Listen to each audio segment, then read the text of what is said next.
Hello! Welcome back to another archaeogastronomical adventure. This is the Delicious Legacy Podcast, and I'm your host, Thomas Dinas.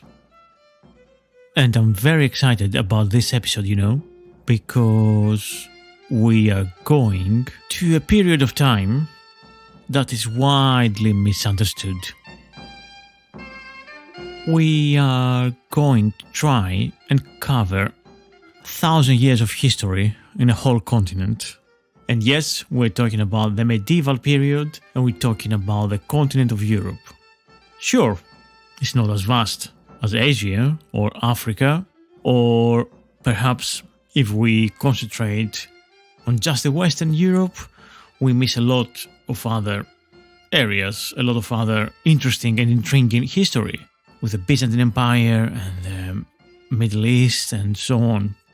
I'm really excited of kicking off this series of episodes about medieval food, and I will try and be as broad as possible, but also as specific as possible about the different cuisines, the different cultures, and any interesting and unknown elements from the different areas in the Middle Ages in medieval Europe. So by starting with the basic stuff, like when was it? When we're talking about the medieval period, we're talking about a period that lasted roughly 1,000 years. We're talking about a time scale between the 5th century and the 15th century AD. 1,000 years of eating. Really, it's too many things to explore. So I will try and be as specific as possible and as detailed as possible.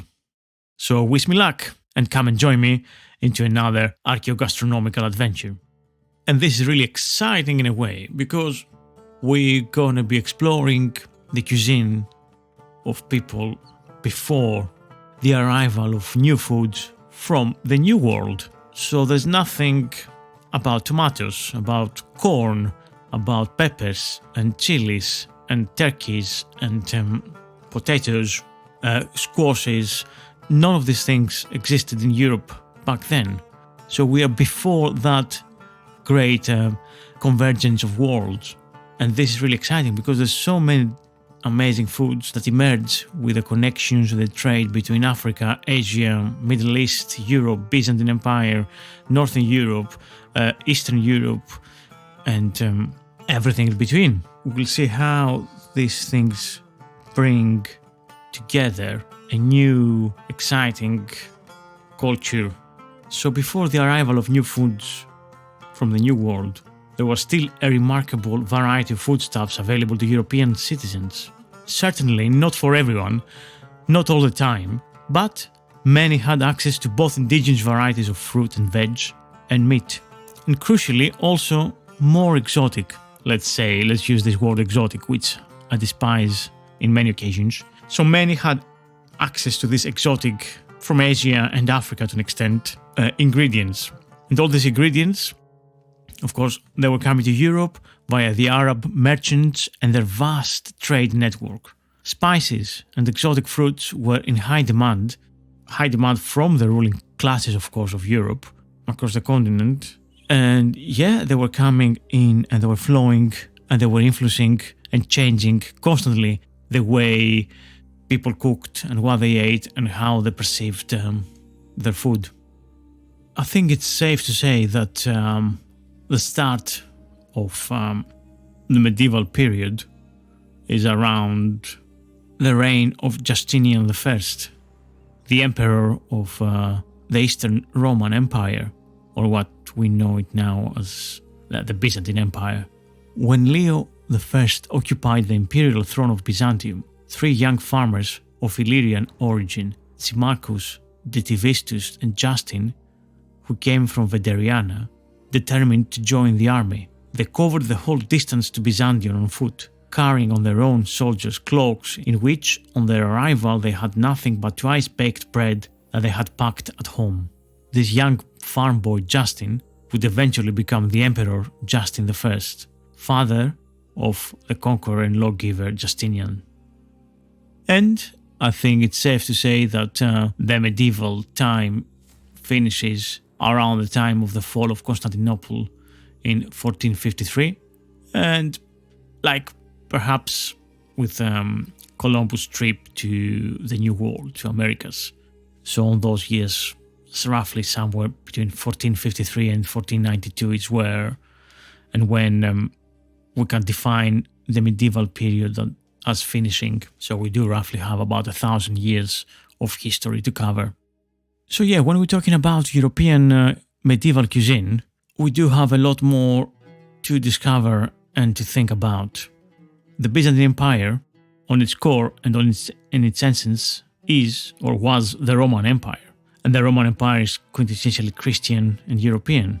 But despite those facts, the Byzantine Empire extended mainly to the Balkans, Middle East, what is now Turkey, Syria, Lebanon, Palestine, Israel, Egypt, Libya, Tunisia, and perhaps at the greatest extent under Justinian, also Italy and Spain and Morocco, Sicily. So that means that yes, we do have a very interesting mixture of different elements, but also quite vast distances to cover, and everybody obviously ate what was available, local or not, and whatever was part of the Christian diet, part of the empire's trade network. So I think this episode can actually be very interesting to find out so many different local unique ingredients and cuisines, as well as obviously we're traveling through 1,000 years of time here, so we're bound to have changes in the diet, not only due to how cultures change and evolve and people move around, but also climate and also new discoveries and evolution and technology and so on and so on. What is challenging exploring the cuisine of medieval Europe over a period of 1,000 years is how little has survived from that period. And that little that survived is all nearly from the end of the medieval period. So we're talking about the tail end, around the 13th, 14th and 15th centuries. That's where we have the majority of cookbooks and recipes surviving from. This late medieval collections of cookbooks includes Le Ménagier de Paris, which is a French book obviously, which can translate in English as the Parisian Household Book, which is written around 1393, which is supposed to be on a woman's proper behavior in marriage and running a household. So it contains recipes and all other advices and tips. Another one is Le Viandier, which is a recipe collection generally credited to Guillaume Tirel, which is one of the earliest versions, written about 1300. And this is one of the best known recipe collections from the Middle Ages, alongside with the Latin language Liber de Coquina, which again early 14th century, and contains recipes from France and Italy. And of course, the English The Form of Curry, or roughly around 1390, which we explored in an episode with Dr. Christopher Monk in episode 28, season 1, back in July 2021. And that tells us little or nothing about the way food was prepared in the early Middle Ages. And on top of that, these cookbooks were compiled and copied by members of, how else can we describe it, but an educated elite, which was the clergy, the nobility, the rich bourgeoisie. And generally, the food of the lower classes is not represented. These writings, these texts are silent on that subject, unfortunately. And of course, what made the vast majority of the medieval society was the lower classes, the farmers and the peasants and all the people who worked in the fields. The only good thing is that these recipes give us some idea of the kinds of dishes that were prepared and eaten in general. And then, the names they were given, the ingredients that they went to them. So they kind of gives us, obviously, information about what was available at the time. But, as usual, with most of the ancient cookbooks and recipes, often the crucial pieces of information that we need from our perspective, from our modern cooking techniques and instructions, is the quantities, the measurements, and the exact lists of seasonings. These are all missing from those books. So it's kind of a frustrating thing. Obviously, still, even though we're not in ancient Greece and Rome, still we have the same problems in medieval Europe, that we don't have a very detailed account of what a recipe consists of. And I think that's prevalent throughout history because these cookbooks were instructions for other cooks who knew how to cook and who knew what they wanted to cook for their masters generally. And hence, that's why for us, who we are interested in cooking these ancient techniques and these ancient dishes, this gives us a bit of a challenge when we're trying to recreate the ancient dishes. So often, when we're trying to compile a more wholesome and complete picture of what the food culture back then was, we consult, and when I say we, I mean the historians and all the people who are involved studying the past. They consult a variety of sources that provide further pieces to this puzzle of the medieval food. So it's not only cookbooks, but also we find valuable information at literary texts such as legends surrounding, the King Arthur and the Knights of the Round Table, for example, or religious texts outlining dietary restrictions or elaborating and philosophizing about the saints and the gluttony and so on.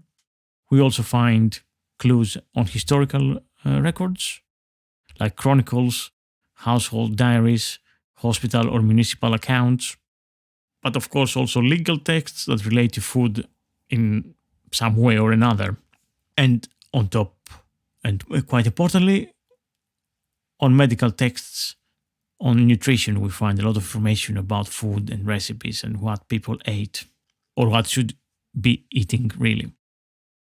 Some of these texts and literary sources that we have come from people like Alexander Neckham, who was an English a poet, theologian, and writer, and he was an abbot at Cirencester Abbey from about 1213, so right slap bang in the middle of our Middle Ages, until his death.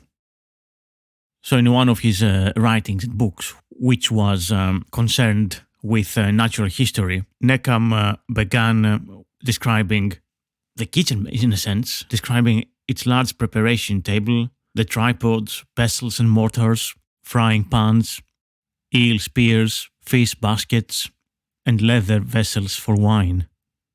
Cooks hung their cloths on poles to keep them from the mice, and the head cook was so elevated that he had his own apartment for preparing condiments. There were separate sinks for viscera and offal, ladles for basting, hatchets, hooks, and sharpened knives, saucepans and cauldrons, gridirons and kettles for cooking lamprey, a fish which was venerated by medieval gourmets.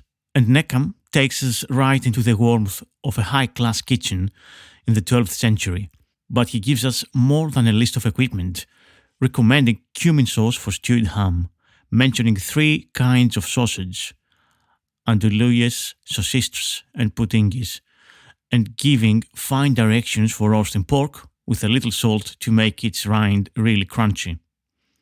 In a separate work on horticulture called De Naturis Rerum, he catalogued an expanding range of tasty culinary herbs, including parsley, fennel, coriander, sage, savory, hyssop, mint, sorrel, thyme, saffron, lettuce, garden cress, and the strong-smelling rue, which also used to treat snakebite and poor eyesight.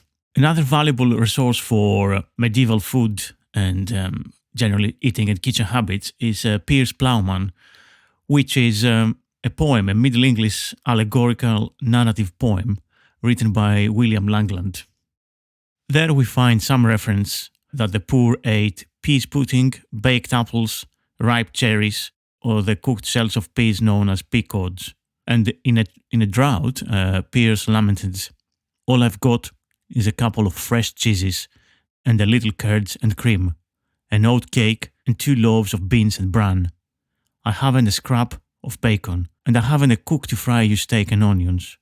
But I have got some parsley and shallots, and plenty of cabbages, and a cow, and a calf.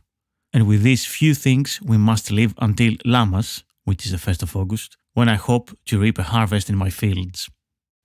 And of course, the other way to complete the puzzle of medieval food and provides us some valuable data is obviously archaeology, which provides, especially on the type and the quantity of food eaten in a certain area, provides us some more exact details of what types of plants and animals were eaten. The other thing is that we know a good deal about the wars of all the emperors and the empires across the continent, and we know too much about sectarian controversies and religion and so on, but we know rather little about what these emperors liked individually in everyday life.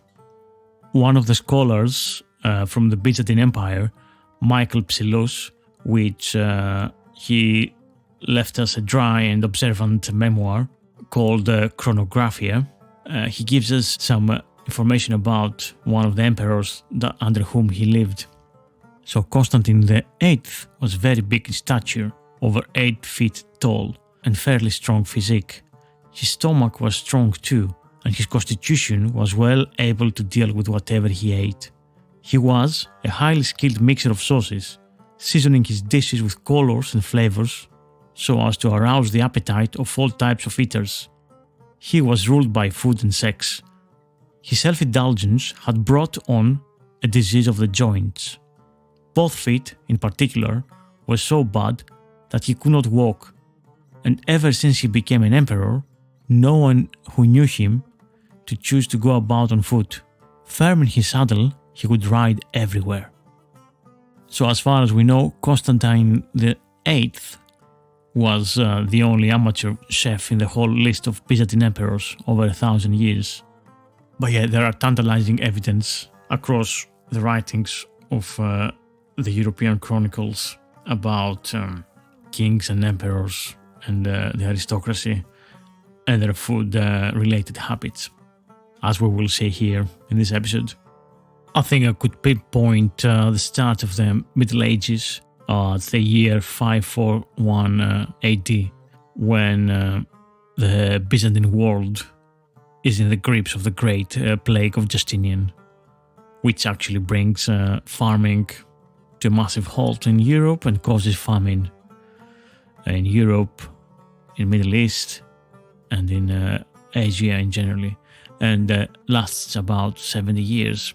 At the same time, a new lightweight plough equipped with a coulter, which is a knife blade, and pulled by 8 oxen is invented by the Slavs, and this new agricultural invention leads to population explosion in the northern and western Europe. So while we have this famine in southern Europe and the Middle East, we have a population explosion a few years later and for about 100 years lasting in northern and western Europe. I'll be back after this short break. Hello there, sorry to interrupt.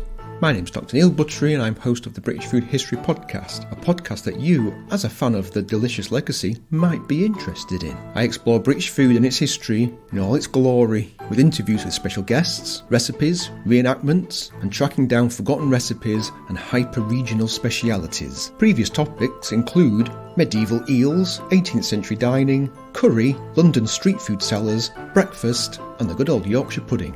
Search for the British Food History Podcast wherever you get your podcasts. And now, back to the delicious legacy. Cheers! Today's episode is brought to you with the welcome support of Malbin Greek, UK's leading Greek delicatessen supplier and distributor of premium Greek produce. Whatever your needs, Malbin Greek has you covered. You can shop online and have the divine and delicious goods delivered to your doorstep across the UK, or you can visit the shop at Arch 17 Apollo Business Park, Lucy Way, SC16 4ET, Bermondsey, London. Malby and Greek, the one-stop shop for your Greek fix. If we start with more generic stuff, so we'll see that back in Middle Ages, in the 5th, 6th, 7th century in Europe, barley, rye, millet, oats were the staples of the northern farmers and peasants. Lentils, chickpeas and peas were cultivated and widely consumed across the continent. Rice was very rare still. It was rare and expensive. Only as a result of the Arab expansion into Europe, rice came from North Africa to Spain and Sicily in the Middle Ages. That's where the places where the Arabs had the biggest influence, with their empire extending all the way from Persia and the Middle East through North Africa, Egypt, what we call today Libya, and Algeria and Morocco and Spain. And so, with the Arab influence, rice was coming slowly into the European culinary eye. In the 13th century, it was traded as a luxury foodstuff across Europe. And in the 15th century, it was grown on a large scale finally in northern Italy. So if we think the Arab conquest and the Arab expansion started around the 7th century AD, so we're talking about, it took about 700-800 years for the rice to finally become a staple and grown in Europe. The 4 types of rice sold in Central Europe and named after their place of origin were Ostiglia, Mantua, Verona and Milan rice. In the late medieval cookbooks, rice plays a dominant role, as we will see later on this episode. Garlic, leeks, onions, cabbage, turnips, asparagus, cucumbers, radishes, spinach and carrots too were all part of the diet of medieval people. To a bigger or lesser extent across different countries and geographical regions, herbs were important as well, both as medicinal as also a flavoring agent to food. And herbs were cheap and easy to grow, such as mint, parsley, sage, rosemary, caraway, fennel and dill. They were often eaten by all people. And mustard was also very popular as a cheap and abundant spice, something peppery to give the everyday food a bit of an oomph, to change the monotonous and often boring cuisine of the peasants. The most basic form of cooking food was on an open fire. Even eggs in their shells, for instance, could be easily cooked this way. And when their contents were broken directly on the embers, such eggs were called lost eggs, œufs perdus in French. Before eating these eggs, it was advisable to clean off the ash. Most members of the lower classes, when they had a roof over their heads, lived in one-room dwellings with a fireplace in the center that served as a source of heat, a source of light, and a cooking facility. Stones were used to contain the fire. If the walls of the building were not of wood but of stone, the fireplace was often moved away from the center and against one of the walls. It's important to understand a little bit about the basic living standards of the time in Europe and how people actually lived their everyday lives, so we can see how they cooked and what they cooked and how they ate. Basic piece of equipment for any medieval cook was the cast iron cauldron that either had legs already molded into its body or was placed on a ring, usually with 3 legs, and it was set in the coals. Alternatively, the cauldron could be hung from an adjustable hook attached to a beam or to a chimney crane, an iron arm swinging horizontally. This had the advantage that the heat could be better regulated and would avoid burning the food. When earthenware pots were used by the housewife, she would either place them in the hot ashes beside the fire or put them on a hot stone in the coals. And since boiling and stewing were the most economical ways of preparing food, because no valuable juices were lost, and because only the most basic of cooking facilities were needed, the typical dish of the lower classes was the pottage or stew. In fact, from the French word for cauldron, chaudière, comes the modern English word chowder. The richer the household in the Middle Ages, the better equipped its kitchen was.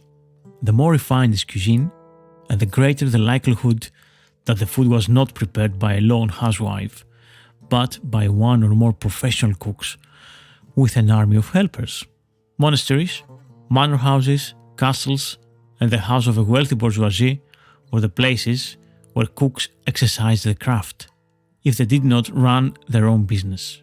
Like many other professions at the time, cooks were organized in guilds. To become a master cook in Paris, for example, one had to first work as an apprentice for 2 years, and then as a journeyman for another master. Having attained the title of a master, a cook had several options then. He could open his own cookshop, work for another master, or seek employment in a wealthy household. The relatively low pay cooks received, compared to members of other professions, suggests that their status in society was not particularly high. There were exceptions, handsomely rewarded for their services, such as the famous Taillevin, chief cook of the King of France, not only rewarded for his services, was even given a coat of arms. Judging from the literary sources, however, it would appear that on the whole, cooks suffered from an image problem in the Middle Ages, a time in which the spirit was held in much higher esteem than the body, at least by the so-called educated elite.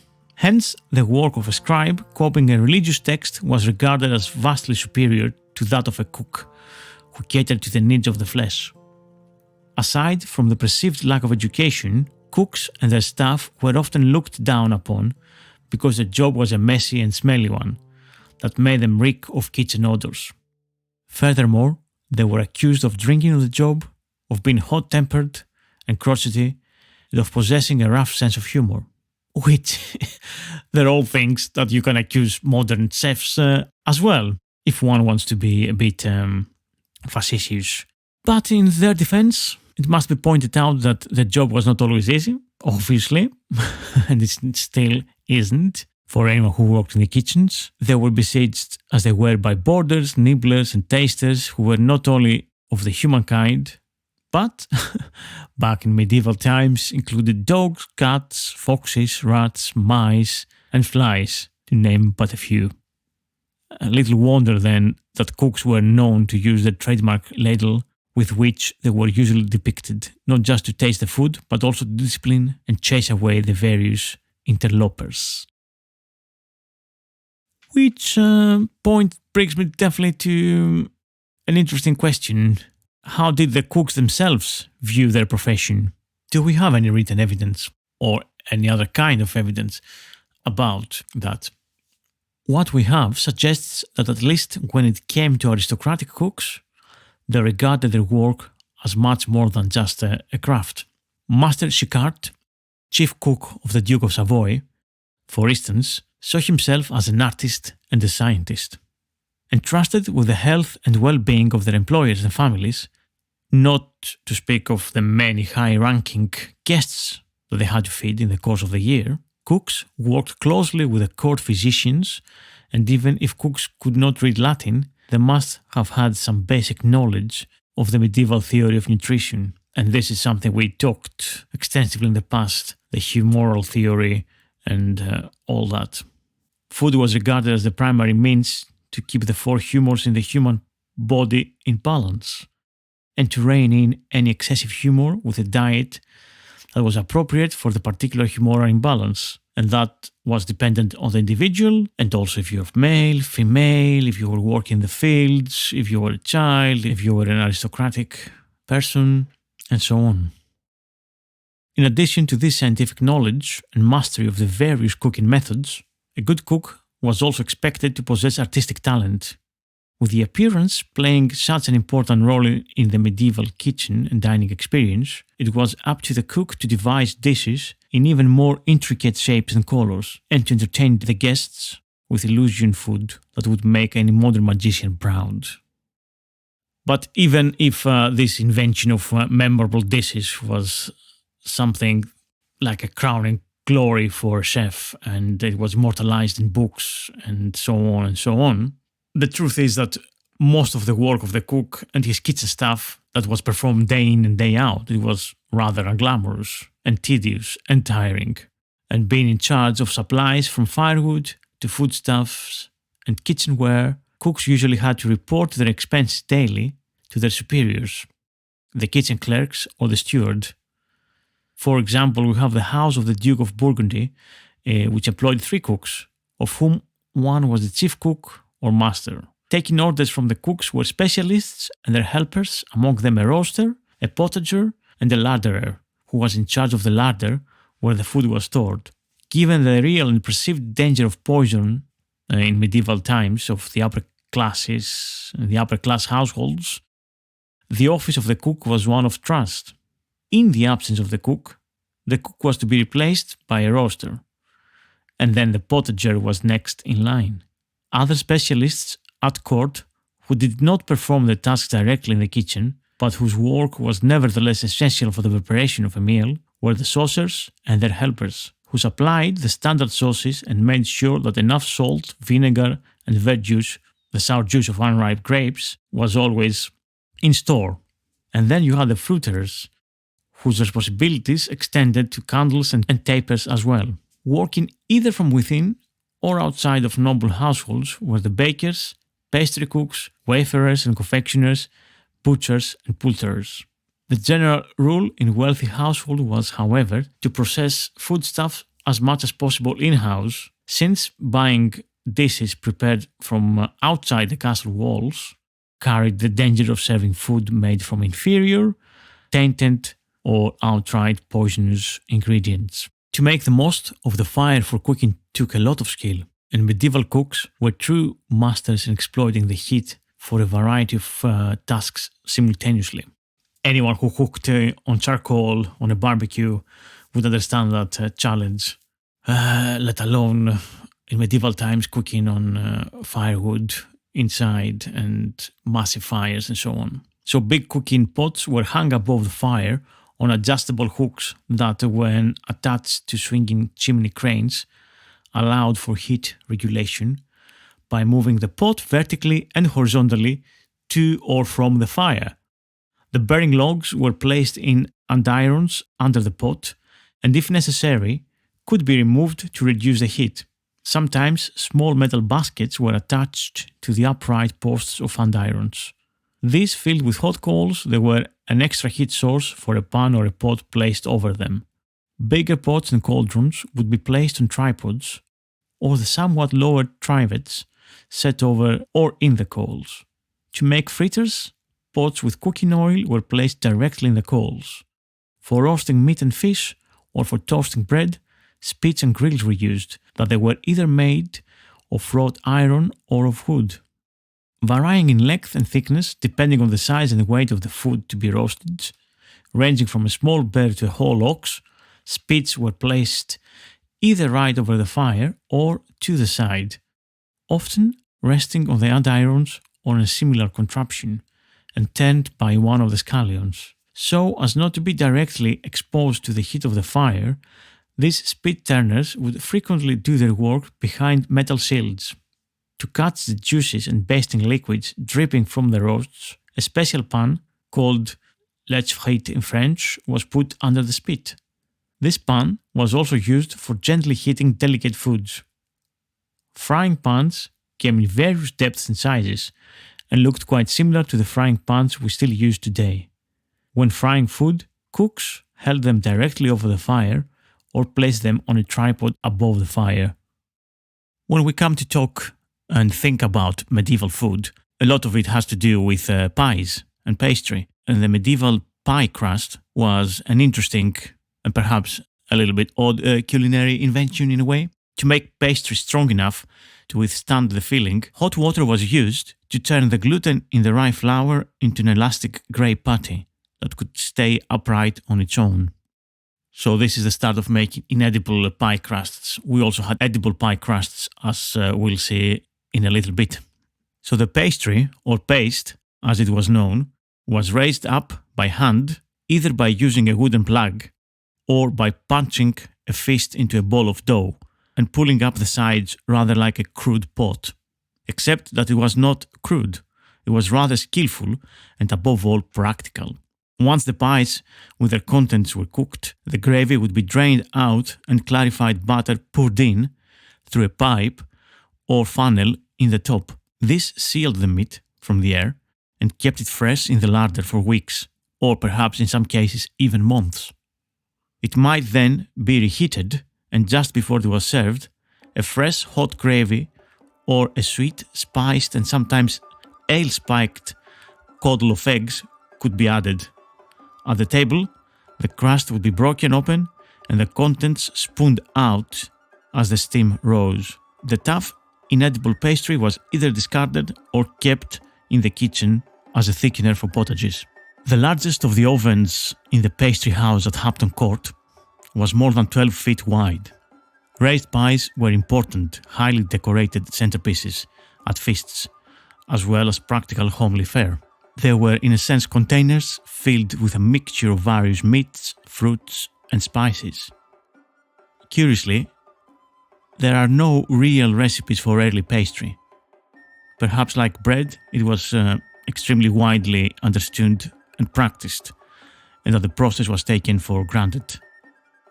The only instruction in Richard II's form of curry cookbook is that cooks should blow hard into their pastry casings before closing up the holes and putting their pies in the oven in the hope that the lids would not cave in.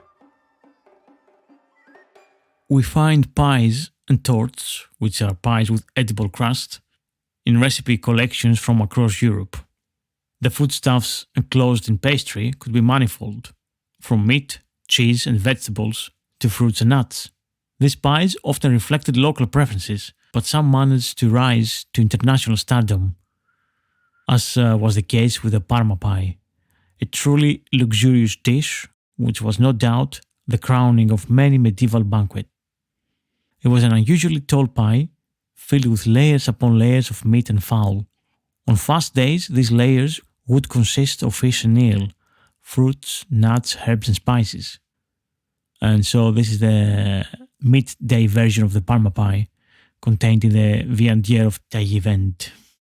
Tourte parmigianes, Parmesan pie. Take mutton, veal or pork and chop it up sufficiently small.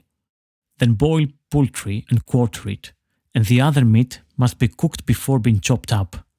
Then get fine powder and sprinkle it on the meat very sensibly and fry your meat in bacon grease.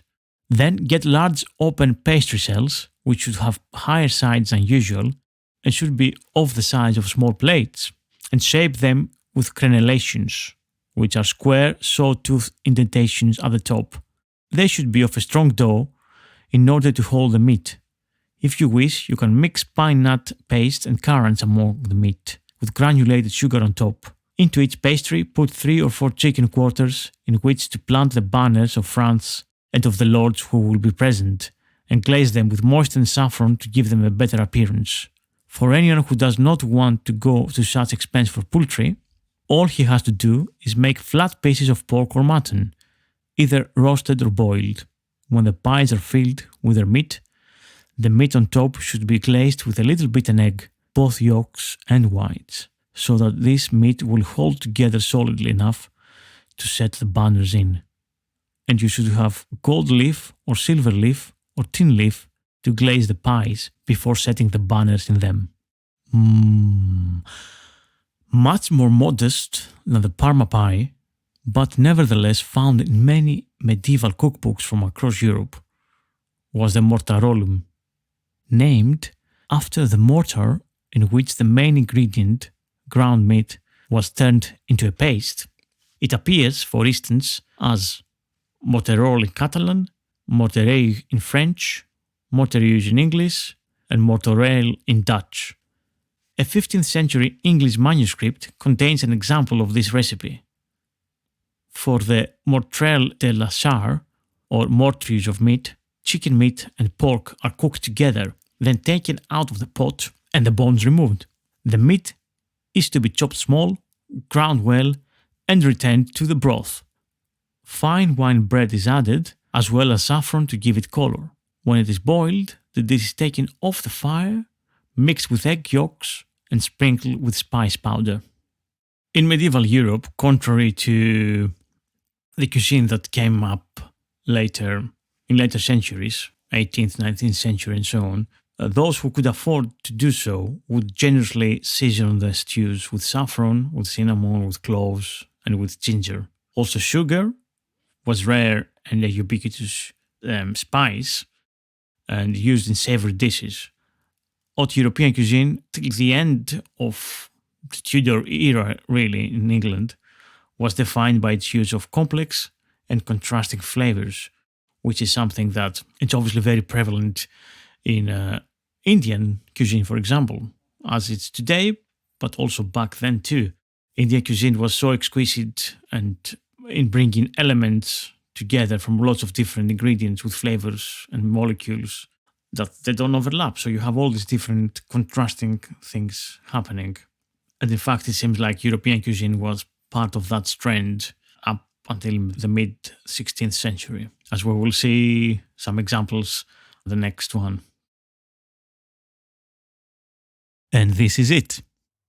This is part one of the European medieval cuisine.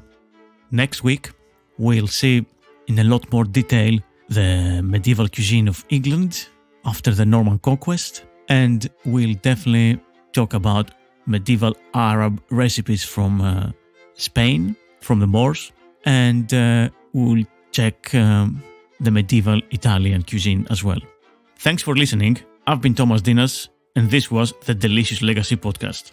Remember that from $3 a month, you can get the podcasts ad-free, earlier than published on Acast, and of course, with extra content on Patreon. So if you go to my Patreon page, which is the Delicious Legacy Podcast, you can subscribe there and get a ton of different information, lots of recipes, musics, articles, and of course, the podcasts ad-free.